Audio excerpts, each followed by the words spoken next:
야구야구 김영준입니다. 우여곡절이 많았던 2020년 메이저리그 정규 시즌이 끝났습니다. 먼저 오늘 승리하면 자력 진출이 가능했던 세인트루이스는 미러키를 5대1로 꺾고 30승 28패를 기록함으로써 중부지구 2위가 확정됐습니다. 이로써 4명의 한국인 선수 중 류현진, 김광현, 최지만의 모습을 가을 야구에서 보실 수 있게 됐습니다.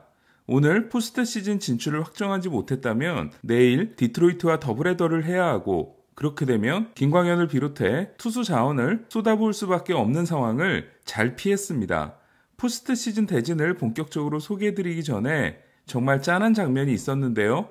9월 8일 이후 처음으로 경기에 나선 추신 선수는 가족들이 지켜보는 가운데 1번 타자로 출장해 첫 타석에서 번트 안타를 만들었습니다. 1루에서 넘어진 추신수는 대주자로 교체됐고 덕아웃으로 들어와 동료들과 일일이 포옹하는 것으로 텍사스에서의 생활을 마감하게 됐습니다. 텍사스는 존 다니엘스 단장이 젊은 선수들로 팀을 재편하겠다고 하면서 이미 추신수와의 결별 의사를 밝힌 상황입니다. 텍사스에서의 마지막이었던 타석에서 좋지 않은 몸 상태로 번트를 댄 장면이야말로 어쩌면 추신수의 커리어가 집약된 장면이 아닌가 합니다. 이로써 추신수는 계약기간 7년 동안 레퍼런스 승리기여도 8.4, 팬그래프 승리기여도 8.8을 기록하고 텍사스 생활을 마치게 됐는데요. 받은 돈에 비하면 많이 아쉽긴 하지만 에반 그랜트 기자가 언제나 최선을 다하고 클럽하우스를 이끌었다는 언급을 하는 등 텍사스 취재기자들은 추신 선수의 노력을 인정하고 있는 것 같습니다. 개인적으로 제게 메이저리그를 선물한 건 박찬호 선수지만 메이저리그에 대한 한국 팬들의 관심이 크게 떨어져 있을 때 최고의 활약을 하며 지탱해준 추신수 선수에게 정말 큰 고마움을 가지고 있는데요. 1982년생인데다 올해 성적이 좋지 않아 좋은 계약을 하기가 쉽지 않은 추신 선수가 내년에도 뛰는 모습을 보고 싶지만 어떤 선택을 하더라도 큰 박수를 보내고 싶습니다. 추신수가 기록하고 있는 통산 1671안타, 218홈런, 157도루, 868볼넷의 누적 성적은 영원히 한국 선수의 최고 기록으로 남을지도 모르겠다는 생각이 듭니다. 그럼 이제 확정된 포스트 시즌 대진 상황을 살펴보겠습니다. 오늘 양키스가 패하고 토론토가 승리하면 두 팀은 33승 27패로 동률이 되고 토론토가 2위가 되는 상황이었는데요. 양키스는 마이애미에게 0대5로 패했습니다. 하지만 토론토 역시 볼티모어에게 5대7로 패함으로써 양키스가 2위, 토론토가 3위이자 8번 시드로 결정이 됐습니다. 토론토는 마치 2위를 하고 싶지 않다는 듯 테너 로어크를 선발로 올렸고 두 번째 투수로 야마구치를 냈습니다. 그리고 둘은 6회까지 7점을 내줬는데요. 특히 야마구치는 2이닝 4피안타 3실점을 통해 평균 자책점 8.06으로 시즌을 마감하게 됐습니다. 이로써 아메리칸 리그 1위 템파베이와 와일드카드 시리즈에서 만나게 될 팀은 토론토가 됐는데요.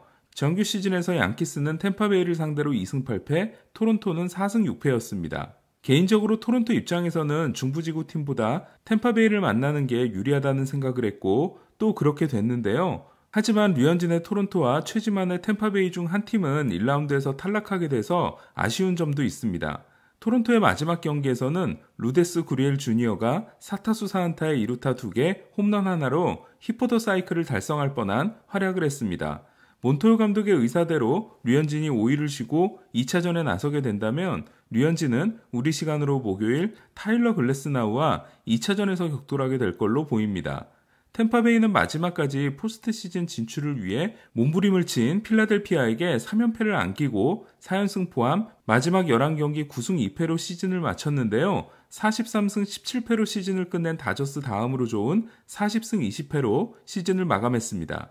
필라델피아는 샌프란시스코와 미러키가 오늘 모두 졌기 때문에 승리했다면 29승 31패로 세 팀이 동률이 되고 지구 내 승률이 가장 높기 때문에 포스트 시즌 진출이 가능했는데요. 하지만 에이스 에런 놀라가 3과 3분의 2이닝 3실점으로 물러나고 템파베이의 0대5로 패함으로써 탈락하게 됐습니다. 한편 양키스는 반가운 일이 있었는데요. DJ 르메이유가 3타수 2안타 1볼넷을 기록함으로써 올 시즌 최고 타율에 해당되는 3할 6푼 4리로 시즌을 마감했습니다.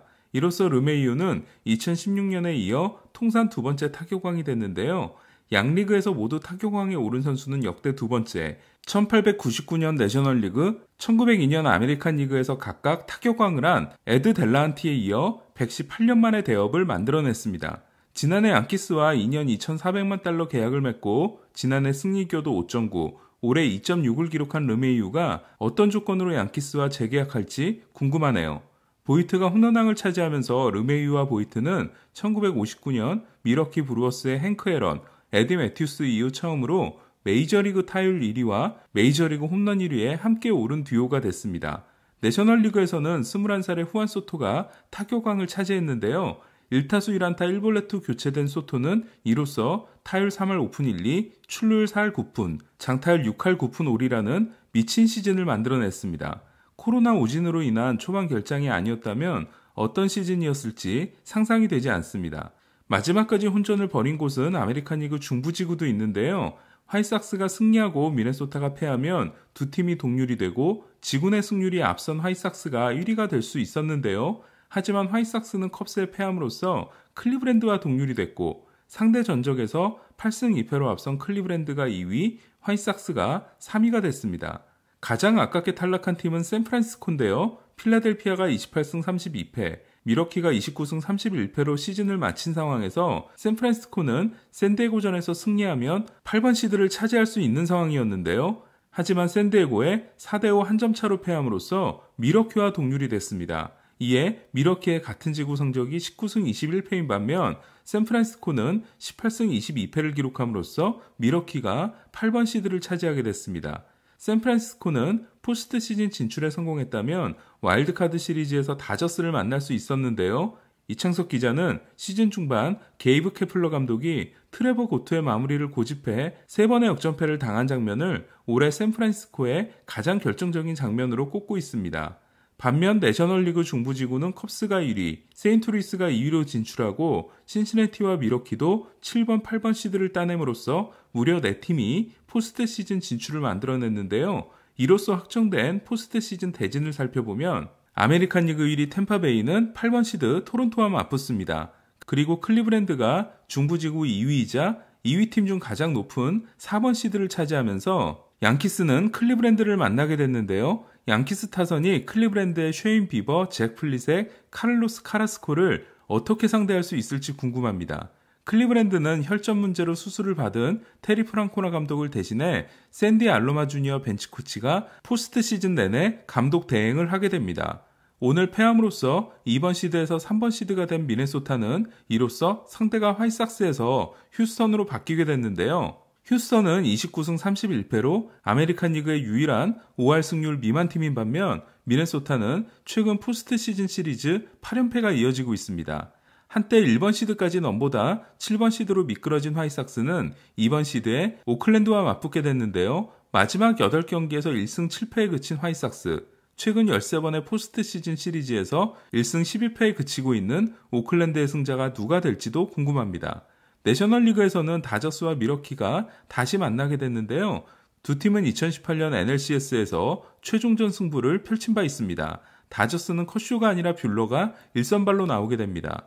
그리고 세인트루이스는 강력한 방망이를 자랑하는 샌디에고와 만나게 됐는데요. 과연 김광현과 세인트루이스 마운드가 샌디에고의 공격력을 이겨낼 수 있을지, 샌디에고의 클레빈저 이탈이 어떤 결과를 만들어낼지 궁금합니다.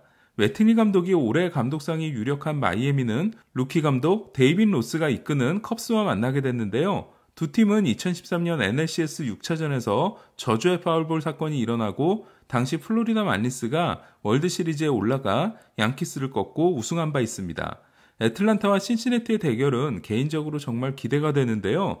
마르셀 오스나가 2005년 앤드류 존스 이후 홈런왕과 타점왕에 오르고 프레디 프리먼이 가장 강력한 MVP 후보이며 올 시즌 메이저리그 최고의 공격력을 자랑하는 애틀란타를 상대로 신시내티의 선발 트리오 바우어, 카스티오, 그레이가 잘 버텨낼 수 있을지 주목됩니다.